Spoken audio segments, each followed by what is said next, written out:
Good evening, everyone. We're going to get started in just a minute, so we'll let everybody join in. So happy Wednesday to everyone. If there's anything you want to talk about this evening or comments, questions, the chat is open. You can say hello. You can ask a question in preparation of this. Things you want to know about at a future masterclass, days and times, things of that nature, whatever you want to do. So hi, Danielle. So thank you for joining us. So we have a few more people that are going to be joining us in just a second. So let's let them sign up and sign in, and we'll get started in just a second. Okay, good. So let's just check on our status. We'll give everybody one more minute, and then we'll get going. Good. Again, anything you want to know, anything you want to talk about, whether it's this evening or in the future, please let us know. And we'll talk about women's issues, whatever you want to talk about. So that's what we're here to do. This is the Women's Masterclass on purpose. So we're really going to probably get into the thick of it today. This is probably the crux of the masterclass. Is we're going to be talking a lot about women's hormones, and it's not the end all be all, but it is so important and such a concern for so many women, young and old. And so we're going to be talking about hormones in general, top to bottom, giving you some definitions of the word hormone you probably never heard before. So like I said, just give us 1 minute, letting everybody log in, and then we are going to get started. I have all kinds of great pictures I'm going to share with you today. So I know you all love the charts and the pictures. So I've gotten a lot of feedback about that. So that's great. And let's go here. Perfect. So we're going to go ahead and get started. All right. So as always, again, the chat is open the entire time. Please leave your questions. We'll talk about them, and get all of them through the masterclass. And then definitely, if they've not been addressed at the end, anything you want to add or ask about this particular class or anything about your health or health in general is all fair game at the end. So again, just as a reminder, this book we're going to be reading using the Back to the Basics of Human Health book. If you haven't purchased that yet, if you need the link, hope you're reading along. As far as where I am and in the book, we're coming to the end. So we still have a lot to do and learn in the masterclass, but some of the information is going to be coming from elsewhere. So we're still going to be using the book. So good. Excellent. So then we're going to be kind of picking up on page 65. And we're going to be talking now. We talked a lot last week about insulin and how insulin is probably the number one enemy, let's say, or if you don't want to put a negative spin on it, it's just the guy who's in charge. So everything that happens in your body happens with insulin in mind. So insulin has a say in everything. So really kind of the master and commander, whether you know it or not, or like it or not. So a lot of what you're trying to do regarding your health is using insulin as a guide. So if insulin's happy, so is everyone else. And if insulin isn't happy, then no one is happy. And so we're going to be talking about this biochemical mechanism as far as insulin is released when you eat carbohydrates. It is not released when you eat protein and fats. So we are not here to advocate a keto diet. We're here to advocate the way this machine was built, which it was made to run on primarily fat and protein with only a little bit of carbohydrates, as we talked about last time. Now, do I wish the body was created different? Of course. It would be great if the body ran on cheesecake and soda. That would be awesome. Unfortunately, it doesn't. So all of the trials and tribulations that you're either going to be hearing and we're going to be talking about tonight, I personally go through. And anything we've talked about or we'd ask of you as a patient, it's not me against you. I have a female body as well. So this struggle, this battle, this long-term commitment, this insulin reaction and insulin versus my hormones is as much a problem for you as it is for me. So don't think just because I know what's happening and that I'm a doctor that I, got out somehow and I'm on the other side and I'm leaving you over there in the lurch. We're all in this hormonal battle together, so to speak. And the whole idea is to win. And that's what we're going to be talking about tonight. Okay, good. So what we're going to do here is we're going to read out of this book and then we're going to get into the details. So what it has here is on page 65, we're going to now switch gears and talk about what exactly insulin has to do with hormones. So it says here, when we hear the word hormone, we usually think of the sex hormones. And that's one of the first things we're going to talk about and clarify right now, is that you actually have over 50 different hormones. The most common ones that you only hear about, you're taught or are promoted or discussed with your doctors, is the three: estrogen, progesterone, and testosterone. And though they're important, they're only 3 of the 50. And so we think of these sex hormones, and though they're important, they're not the whole story. They actually regulate every single metabolic function. So these 50 are involved directly or indirectly in everything metabolically that your body does. They're really the micro messengers, and that form, send out these messages in the form of in their communication system in the bodies. They usually come in pairs, and each hormone in the pair having an equal and opposite counterpart. So if something drives something up, the other one drives something down. And then the one we're going to be focusing on that has that negative relationship that from a female hormonal standpoint creates the most problem is insulin, and how it works, quote, against the female sex hormones. And that's what we're going to get into right now. So hopefully we're going to get some pictures up here. So just bear with me and let's see if we can get this on the screen and we can all share is what is the deal here and why do we have this insulin reaction? So the first thing I want to show everyone is this one. And let me make sure if I hit share, you actually can see it. So good. Let's go here. Excellent. Good. All right. So the first thing we have is this picture. And this has to do with your overall hormonal system of who you are about every decade of life. So the purple represents the amount of estrogen, and it's not the only hormone, but it's just to drive home the importance of this picture and understanding it, is that throughout your life on purpose, you have different hormone levels. And it's not that it's good versus bad. That's what the medical model is trying to tell you, is the older you get, the lower it gets, and that's bad. It's not bad. It's actually the natural phenomena. What's bad is the reaction that your body has.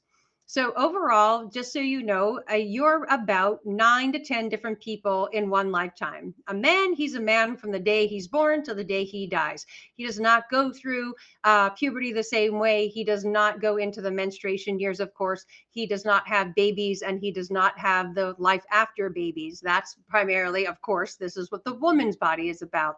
And this is why we have such a difficult time. And it's also why all the male doctors can't figure us out, is because they don't go through it. And even the female doctors, they don't understand the biochemistry that we're going to be talking about this evening as to what this has to do with food and what you eat. So the medical model has completely disconnected any link that what you eat might have to do with how you feel or what your hormones are doing. And nothing could be further from the truth. So here is the picture we're going to use as a guide. So based on that, then I want to get into the details of when we're talking hormones, all of the different hormone pathways. And let's just bring this up. We've looked at this picture before. And here is what your hormonal system, and this is just the sex hormones, by the way, this is what the hormones look like. So this is what we're going to be focusing on here. We're going to be, of course, talking about the other 47.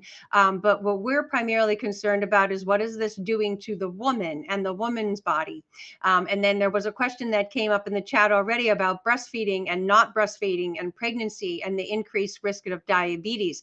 And yes, it's all interrelated. And the reason is that Mother Nature, when she made this body, she knew that there need to be other pregnancy hormones that helped counterbalance this insulin reaction. So it is a natural phenomena to breastfeed your child. There are endorphins and hormones released both for mama and for baby in the actual act of breastfeeding. So breastfeeding is actually a good thing because it stimulates the connection between mom and baby.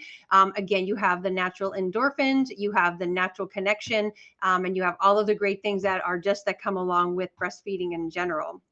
But what we have here is the estrogen, the progesterone, and all its intimate parts and interrelationships. And where your hormonal situation can really be breaking down is any one of the key words on this page. So it's not just an estrogen versus a progesterone problem. It could be one of the three key estrogens. So if you didn't know, you actually have three of them. It could be due to one of the precursor materials known as pregnenolone or DHEA. All of these words, all of these hormone and these hormone predecessors all control to some large or smaller degree your hormonal system. And that's what's being missed. So let's go take a look then now what is happening here and why insulin is such a problem. So let's go take a look at this. I hope you can see this one. So here is why the insulin is such a problem. So you see this as a teeter-totter or a seesaw, whatever you called it growing up. And the problem is you can see, is you have T3, T4 on the left. This is the thyroid. So this is how all thyroid problems are also insulin problems. All of your corticosteroids, which includes adrenal glands and things of that nature. And this is the teeter-totter here needs to be balanced, and you can see we're out of balance. And the reason for that is because on the right side, we have these abnormal high insulin levels. And then what does that do? It imbalances primarily the sex hormones. And in younger adolescents, it also messes with the growth hormone. So the one we're looking at here is the right side, where we're kind of flopped down on the right, where this high insulin is causing a shortage of the sex hormones and an imbalance. And so what we're looking at here is it's a balancing act. So high insulin means low sex hormones, and low insulin means high sex hormones. So anyone having a quote problem with the sex hormones is always primarily looking at something with their insulin, either directly and or indirectly. So that's what we're talking about here, is what does this have to do with carbohydrates? So we're going to go into that right now. So here is the mechanism of the whole carbohydrate.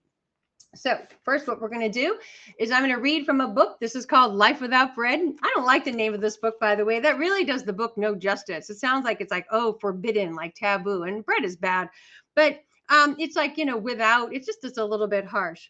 I really would have preferred the name be the nerdy scientific carbohydrate woman's hormone book by the medical doctor and endocrinologist, Dr. Wolfgang Lutz. I think that would have been a better name.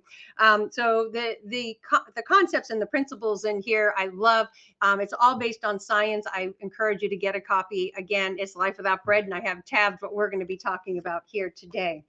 So let's talk about what are these hormones and why is it such a problem? And this commentary this picture I just showed you comes from the book. So let's get into understanding now what this seesaw or this teeter-totter imbalance is, what it's really doing.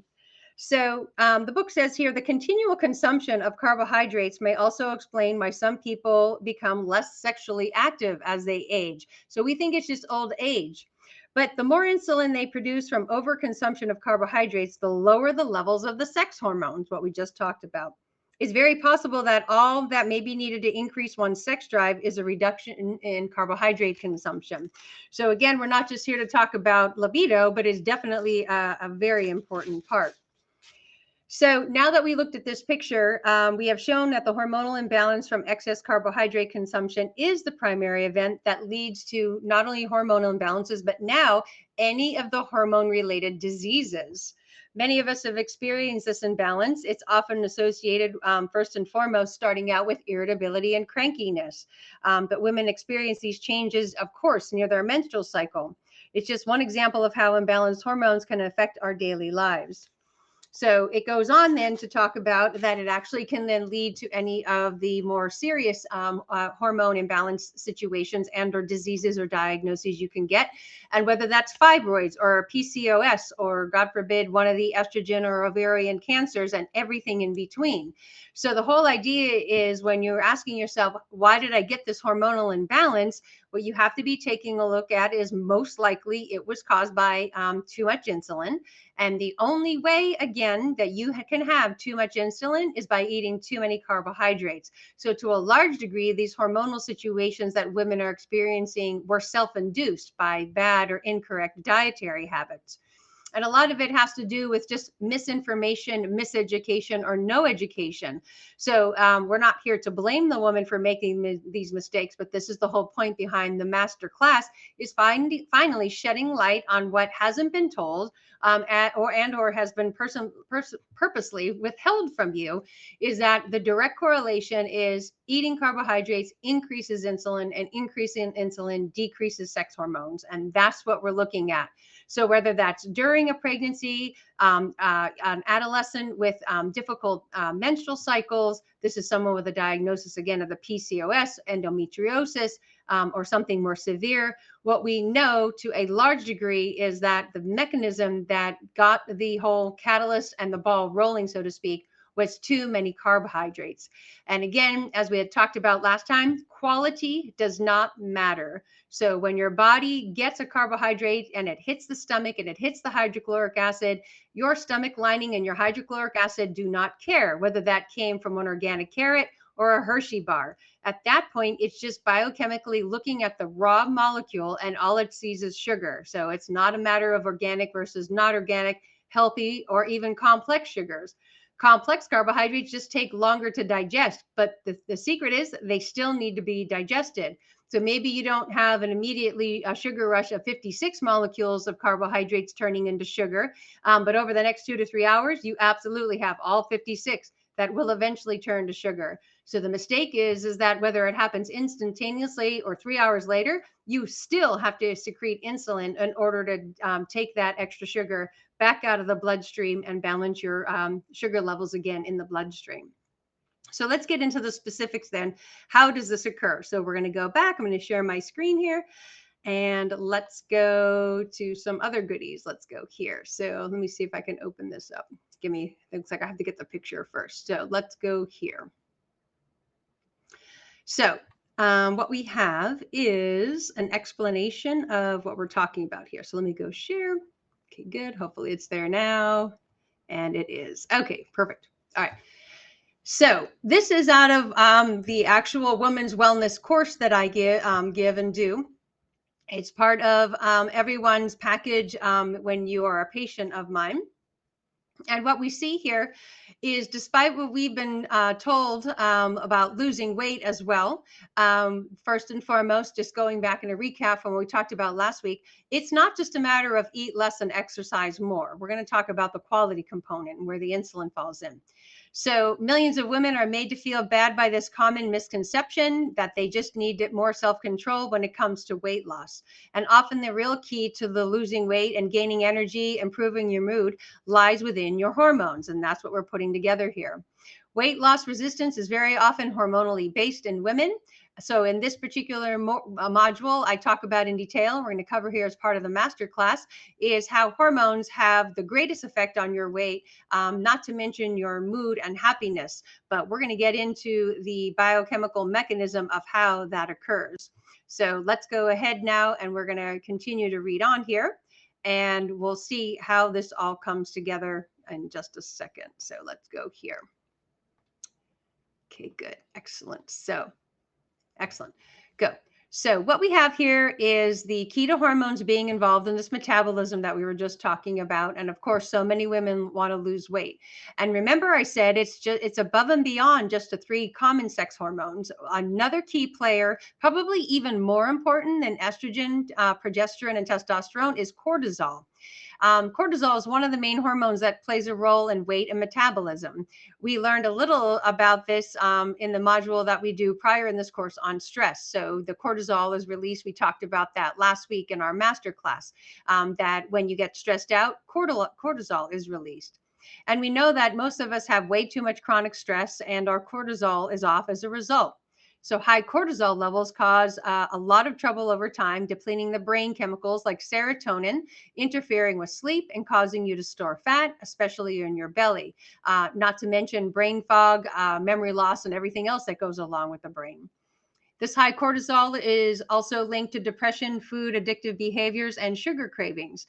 It increases protein breakdown in the body, which leads to muscle wasting and osteoporosis and low bone density. So here we're saying again is osteoporosis at its core is not due to a calcium deficiency. It's due to too much stress, too much cortisol, and we're going to see how that comes together in just a moment with the carbohydrates and insulin.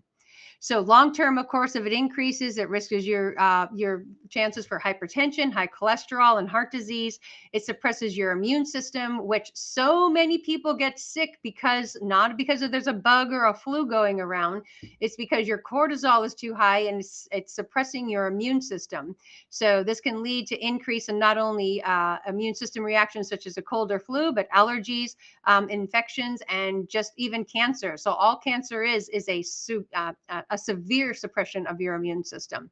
So we're going to take a look at how all of these now play a part in your overall health as far as your system is here. So good. So here. So insulin, this is the one we want to get to now. So we have estrogen, progesterone, testosterone, cortisol, and now let's go in and reiterate the bad guy. So to understand the role of insulin, we need to understand again the blood sugar cycle. So we're just going to quickly review that. So let's walk through that. What happens is it starts with you feeling hungry, either because you have low blood sugar or because your normal routine of eating at a particular time is lunchtime. So the body gets a trigger. You may reflexively reach for a refined carbohydrate, such as a cookie, and then maybe you actually eat several of them and enjoy each one. Then a little while later, you get a sugar high, a result of having really high levels of blood sugar.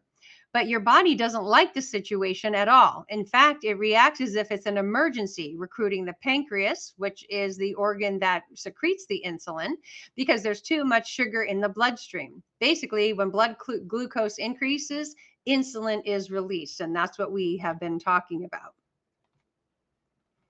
Okay, good. Let's go to the next one here. Let me just close out these other guys. Make sure you don't see those. Good. Excellent. So now what does the insulin do now that it's been secreted? Well, insulin binds to the receptors on your body cells, which causes those cells to unlock the channel that glucose is passed through. So this happens inside the cell. And this is where it can eventually be converted into energy. So that's where we're all being told glucose can eventually be converted into energy, which is true in the cell. However, there's a better way to make energy. This is a very ineffective, inefficient way to do it. Insulin makes it so that the cells can take up this glucose, pulling it out of the bloodstream and then reducing your blood sugar level. So though the blood sugar levels are now lower, now you have too much sugar inside the cell. This effort, though, is the body's attempt to reach a state of balance. Now, this process can actually cause too much insulin to be released, especially if there is a really dramatic spike of blood sugar. When too much insulin is released, this causes the blood sugar level to go really low. So here's where it gets really complex and confusing, is that I'm telling you it goes high, and then if it goes bad enough, it goes really low. But now you're into a dysfunction, and now you're into a pre-disease state and or what is classified as pre-diabetes. So even though the blood sugar is low, you still are looking at diabetes down the road. And the most common diagnosis you get in this phenomena is called hypoglycemia. So that's not in the notes, that's just commentary. But then what you get is this shaky, spaced out, uncomfortable feeling. And then what do is you go have more sugar, because that is what, you think you need to do. So people are like, no, I have to eat sugar, otherwise I get all shaky. And I'm like, yes, but you're actually doing the exact opposite thing that your poor body needs, is that you're giving it too much sugar, and you've done that too often for too long. And now to a large degree, it's quote, crying wolf, and you shouldn't give it any more sugar. You should fix the mechanism. And you're like, no, you're done, because all that does is set you up. First and foremost is hypoglycemia, which always turns into diabetes as the years go on. So that's the mechanism of what happens. So you have this insulin going too high, you have the blood sugar becoming unstable, you're already probably stressed out from too much stress in your life in general, and your cortisol out of balance. No wonder now the next characters that come into the show are your estrogen and progesterone. They almost have no choice to get involved because we already have so many other imbalances. So let's continue taking a look at this mechanism. And let me get this on your screen for you here. Okay, good. And good. So excellent. So the next thing that happens then is then now you start gaining weight. So the insulin's role in fat storage is key to what's going wrong. So when a lot of women are like, "Oh, I'm getting older and it's my hormones and that's what's making me cause weight or gain weight," you're like, kind of sort of, now that you see there's other parts to this biochemical mechanism. There's a little more that insulin does that we need to talk about, and this is the key problem. Insulin is also a fat storage hormone. So even though it goes in as sugar, it's stored as fat. And that is where the medical model has it wrong when they're telling you to decrease your fat instead of decreasing your sugar, is they're not looking at what insulin's role is in weight gain. So it means it encourages the body to store fat, which of course is not helpful when you're trying to lose weight. So once the body has used all the glucose it needs at a particular time, any excess will be stored. So remember, I said last course is that inside the fat molecule is not fat. Actually, sugar is what's inside the fat molecule. So it gets stirred first in the liver and in the muscles as a hormone known or substance known as glycogen, which is basically a whole bunch of glucose molecules that are all stuck together. And then this glycogen is a short term energy. And that's again short term. This is the mistakes that all athletes and coaches and any professional athletic association or coach of any kind is making the mistake, is you're using the quote short term energy. You're supposed to be using the long term for stamina and momentum, not this quick fix. Because the reason for that is it can easily be turned back into glucose when needed. But in the middle of a race, who wants their glucose turning on? So you're using the incorrect energy source.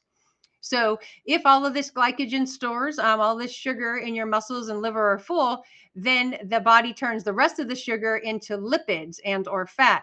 And that's why you're having your cholesterol tested and your doctor's yelling at you that your lipids are high and you're gaining weight, is because you are storing excess glucose in the form of this glycogen we just talked about above.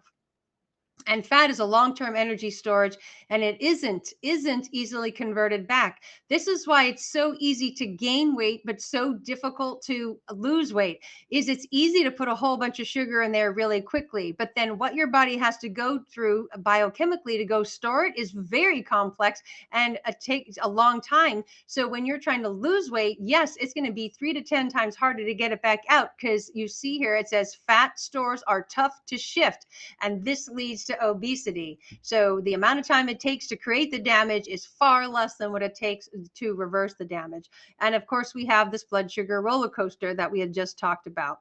So balancing your blood sugar is one of the most important things you can do to reduce the biological and chemical stress on your body so it can heal and rebuild. So definitely what we want to do is balance the blood and the blood sugar. So now let's get into the last key hormone here. There's one more. Let's go get that guy. And let's go, where is it? Let's see here. Good. All right, so now we're back to this picture. And let me make sure you're seeing the correct thing here. Hold on. Hopefully you're seeing what I want you to see. Give me a second. We're going to go back and we're going to come, whoops. Please all technical difficult. Let me get this guy out of here. So hold on. Let me stop sharing for just a second. So let me go. So now we're going to come full circle and go back. There's plenty of other hormones, but now we want to go back where we started. And I'm just going to show you this guy again, because this is what we're looking at. Good. Let me go here. Excellent. Good. We're back to now the seesaw. So now that you see all the different words on here, one of the other key things that we're not going to talk about but are definitely involved is your thyroid and all your thyroid hormones, primarily your thyroxine, your TSH, your T3, your T4. And then we have what's known as corticosteroids. And we also have things called epinephrine and norepinephrine. We have the DHA from the adrenal glands as well. We also have the pituitary and the hypothalamus glands that are the master and commanders in the brain. They're not even on this chart named out in details. But you can see that all of this imbalance, all of this dysregulation here comes down to one bad guy, and that's why I call him a bad guy, is this is all due to the insulin reaction. So if you want to balance your hormones, you need to balance your insulin. And if you want to balance your insulin, you need to balance and or reduce your carbohydrate and sugar intake. So we kind of came full circle here. What this does then, I want to show you one more picture then, is the overall detriment then that this will cause. Is what we have here is first and foremost sugar consumption. Give me 1 second here. I want to make sure you guys can see the, oops, don't want that. I don't want to have too many pictures open so you're not looking at the right one. So good. So that's good. Excellent. Good. So what you have here is sugar consumption leads to insulin release, which leads to blood sugar levels increase, which insulin then regulates that blood sugar. And then this has an impact on your entire hormonal system. Again, all of those words, all of those organs and systems we were just talking about. It has an effect directly on the female sex hormones there over to the left. It creates an estrogen and progesterone imbalance and gives you symptoms of irregular menstrual cycles and mood swings, among other things. It may also lead to a testosterone increase, which again will lead to acne and hair growth. So all acne situations are testosterone situations, that are sex hormone situations, that are insulin situations, that are actually sugar situations. So again, just going back through the mathematical equation. It has an effect on thyroid hormones, which will give you weight fluctuations. It will give you fatigue, and you will be cold, amongst other things. It has its effect on your adrenal glands, which are your stress glands, which it triggers a too high or too sensitive of a stress response. So if you feel you're too sensitive or too delicate or too many things in life trigger you, it is due to your adrenal glands, but most likely what got your adrenal glands upset in the first place was the sugar and carbohydrates. It causes sleep disruptions as well. And then we also talked about the effect on the pituitary hormone. This is a little gland in your brain. He's kind of the master and commander in the control panel there. This will lead to growth issues in puberty and prepubescent children. And then most common, what we're looking at is fertility. So again, what is fertility? Fertility is a pituitary problem, which is a hormonal problem, which is again an insulin problem, which is again a carbohydrate and sugar problem. So I'm hoping this is really getting the point across of what it is we're really looking at. And when you're talking about the health situations you have, the vast majority of them are coming from hormonal imbalances. And this doesn't even take into consideration some of the other things that we haven't talked about. So there's definitely a lot of key components to this overall situation that's getting you in trouble, from a cortisol, estrogen, a progesterone, and all the different hormones that are involved.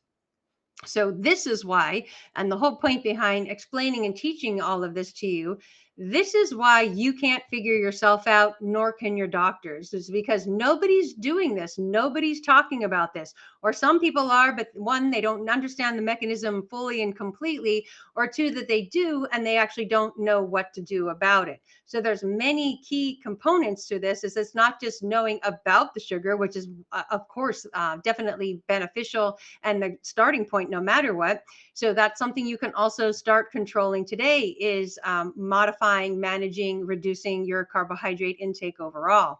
But if there's already damage, if there's already a hormonal imbalance, changing your diet is only going to flip that switch back to a large degree. And then the second thing is you have to fix the parts that are broken. So if you already have too much stress in your life and you're experiencing adrenal exhaustion, or you have already ruined the master and commander in your brain and the pituitary is either misfiring or not communicating correctly, you have to go and repair the damage.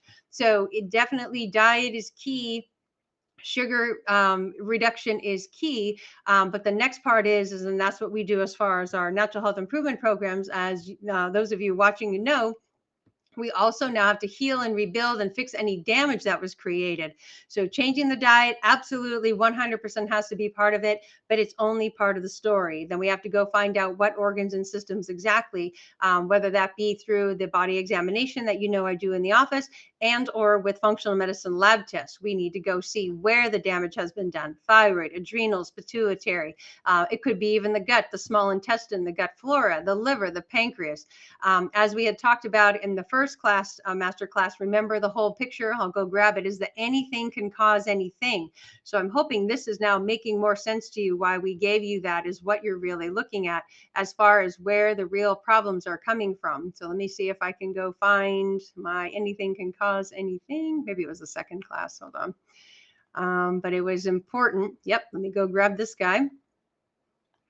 Now you're seeing why, like I said, is like why I do what I do for a living is that it's an algorithm. It's a calculus equation. It's taking a look at every single one of these organs and systems and taking a look at those solid and dotted lines and trying to figure out all of the direct and indirect relationships, all the positive and negative feedback that goes on in between all of those relationships. So a hypothalamus problem is an adrenal problem, is a thyroid problem, is a pancreas problem, is a uterus problem. So all of these organs and systems, these are what represent the 50 hormones. These are the organs that make those 50 hormones that we were talking about.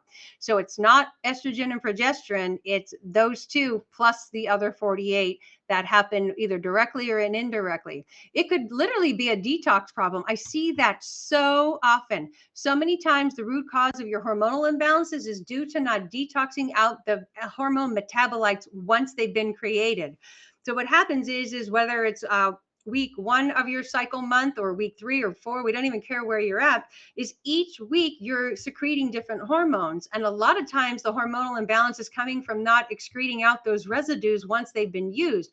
So you have partially metabolized pieces of estrogen and testosterone, and your the luteinizing hormone when you're coming up on your cycle. All of these different hormones, when they're used, kind of have like an eggshell, so to speak, or they're the parts you don't need. And it's just as detrimental to not be detoxing those out in the urine and the bowels correctly as it is either making too much or not making enough on the front end. So there's all of these things that have to be taking a look at simultaneously and really to truly define and treat and cure, so to speak, your hormonal situation.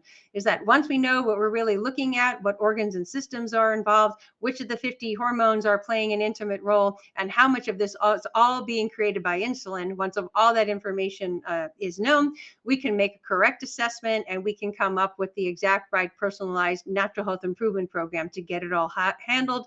Diet, lifestyle, nutrition, exercise routine, stress, relationships, weight loss, foods, all of it needs to be in the perfect combination for you to look and feel your best. So that's really what we're looking at there. Okay, great. So I think that's all I wanted to read out of the book. Let me just quick sure that was like kind of the final piece there. Again, great book. This is where, well, not all where it came from. A lot of this came from my experience and other things, but this is a good one that really gets you started. Talks about in semi-user-friendly language a lot of what we talked about today. It doesn't have all the pretty pictures. That's come from my 30 years of collection. But if you want to know more, what we'll do, as always, is we're going to be putting the information here that we shared with you on the actual web here, so you can take a look at anything that you wanted to see that didn't come up. And let's see here.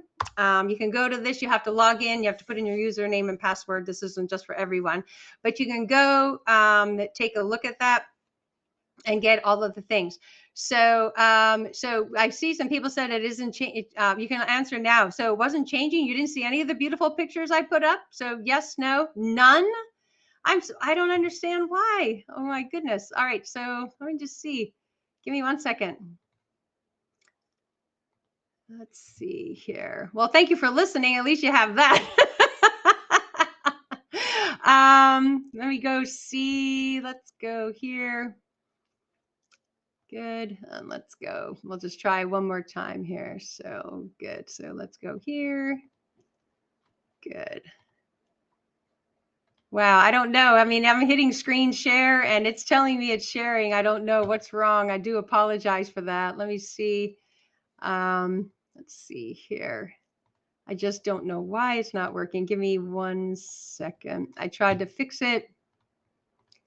So share. Let's just see. Yeah, I don't know. That's not working there. I'll stop sharing. Let me try one more time. What I will do is what I'm doing for all these master classes now is, as long as you log into that education site on my website, this is a private community, and there's like copyrights and disclaimers all over that anything I said I will deny I ever said it, kind of thing. So this is for your ears only, because some of what I'm saying is so controversial and completely goes against the medical establishment. They might not be too excited to hear that, but it is the truth. But anyway, do you guys see this? Let's see. I don't know if you see that picture of the seesaw. So yes, no. Okay, no. You saw half of them. Okay, good. I will get you all those. Oh, you did see that. I don't know what I did differently. So, okay, good. So here's one for you.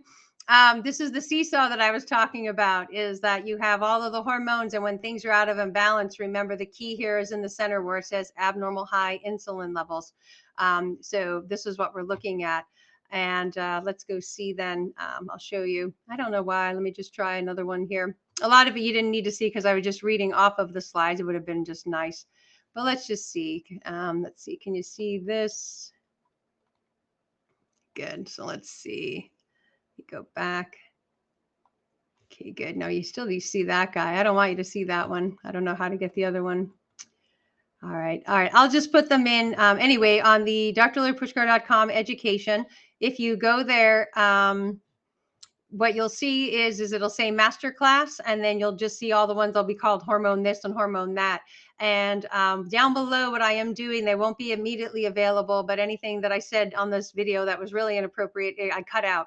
So they're not going to be posted for at least a day or two, because obviously I am a doctor and I see patients all week. So in the meantime, I'm also like my personal social media campaign and entertainer and video editor. So just bear with me. You can at least see the pictures so you can then get an appreciation. But you can have all the pictures and I'll get that to you. There's other great information in there, all kinds of educational nerdy articles. So please snoop around and take advantage of everything that's in there. So okay, good. So what I want to do now is take a few minutes before we wrap it up. There were a few questions that came during the presentation. And then if you do want to add any questions of that, go ahead and do that now. And let's see here. Let me go down. Some of it we talked about. We were talking about the nursing and nursing the baby, the breastfeeding. So now that you can see, it's all intimate related here, as you can see on this chart. It's just all kind of like full circle. You have to remember this body is a closed system. So meaning anything in there can affect anything else because it's a closed system. So imagine living in your home and locking all the doors and all the windows. Everything that went on in that house could affect the other rooms. So if you had a fire in your kitchen, eventually that smoke would go to the upstairs bedroom. If you had a leak in your upstairs bathroom, that would eventually leak down into the first floor living. So that's where the doctors are trying to isolate out. And then we have all these specialists like, oh, I only do kitchens, I don't do bathrooms. I'm like, what do you mean? You should be a home doctor, not an individual room doctor.